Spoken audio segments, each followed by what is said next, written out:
రత్నాకర్. బేసికల్గా నేను కడప జిల్లా నుంచి గత 20 సంవత్సరాలుగా అమెరికాలో ఉంటున్నాను. నిన్నటి విజయవాడలో శ్రీ జగన్మోహన్ రెడ్డి గారి మీద జరిగిన హత్యా ప్రయత్నం అనుకోవచ్చు, లేకుంటే ఆయన మీద ఏదైనా చేయాలని చేసిన ఘటన గురించి మాట్లాడుతుంటే, బేసికల్గా నిన్నటి రోజు నేను ఆ యాక్సిడెంట్ జరిగే టైంకు విశాఖపట్నంలో ఒక మారుమూరు ప్రాంతంలో ఉన్నా.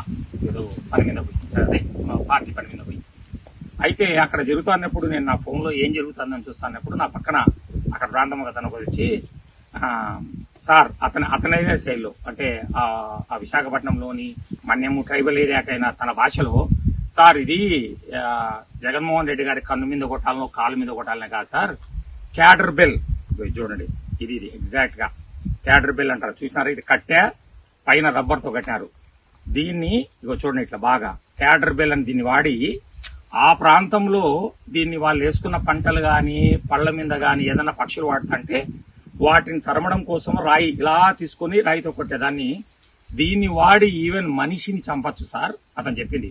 ఒక 50 అడుగులు కానీ 100 అడుగులు కానీ మనిషి యొక్క శక్తి సామర్థ్యం దాని మీద ప్రాక్టీస్ తో ఇక్కడ కంత అంటారు దీన్ని, ఈ కంత మీద కొట్టారు సార్, ఏం లేకుండా మనిషి అట్టే చనిపోతాడు సార్ అన్నట్టు క్లియర్ గా చెప్తున్నాడు. అది క్యాడర్ బెల్ కొండే పవర్. సో ఇక్కడ జరిగింది ఏంటంటే, జగన్మోహన్ రెడ్డి గారిని అంతమొందించడానికి ఈర్ష్య, ద్వేషము, అసూయ, ఒక కుట్రభావంతో ఎవరో చేసిన పని ఇది. ఇదేదో అందరూ అనుకుంటారా, మీరందరూ కూడా కన్ను మీద కొట్టాలా లేకపోతే ఇంకొంత కింద కట్టాలని కాదు. జగన్మోహన్ రెడ్డి గారి ప్రజాకర్షణకు సామాన్య ప్రజల్లో చెప్పే పాటలు కూడా ఉంది కదా, జనం గుండెల్లో గుడి కట్టడమే జగన్ అన్న అజెండా అని. దాన్ని ఆసరాగా తీసుకొని ఆయన అంతమొందించాలని చేసిన ప్రయత్నము. అక్కడ అతను చెప్పాడు, ఆ మనిషి అతనైనా ఆ భాషలో, మన దగ్గర కోయలు అంటారు చూడు, అలా ఉన్నాడు మనిషి. ఆ భాషలో ఏం చెప్పాడంటే, బేసికల్ గా సార్ ఈ పక్షులు వాటిని దానిలో తినడంతో పాటు మా దగ్గర కూడా మనుషులు చంపడానికి ప్రయత్నం చేస్తారు. ఆ ప్రాంతంలో ఉండే వాళ్ళకి ఇది బాగా తెలిసిన విద్య. ఎంత ఒక 100 అడుగుల నుంచి ఎక్కడన్నా జనంలో ఉన్నోన్ని దూరం నుంచి ఇదే బాగా చూడండి దీన్ని క్యాడబెల్, దీంతో కొట్టే కనక తగిలితే జగన్మోహన్ రెడ్డి గారు కాదు ఏ మనిషి అయినా కూడా ప్రాణాలు కోల్పోయే ప్రమాదం ఉందని చెప్పినాడు. ఎంతటి దుశ్చర్యకు పాల్పడిన ఎవడైనా కానివాడు, అది పార్టీకి సంబంధించిన కార్యకర్త కానీ కులానికి సంబంధించిన వ్యక్తి కానీ చేసిన వాళ్ళను పైన భగవంతుడు ఉన్నాడు.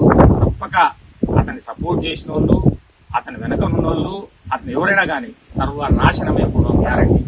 ఆ ప్రయత్నంలో ఈరోజు నేను మళ్ళా కడపకు వచ్చినాను.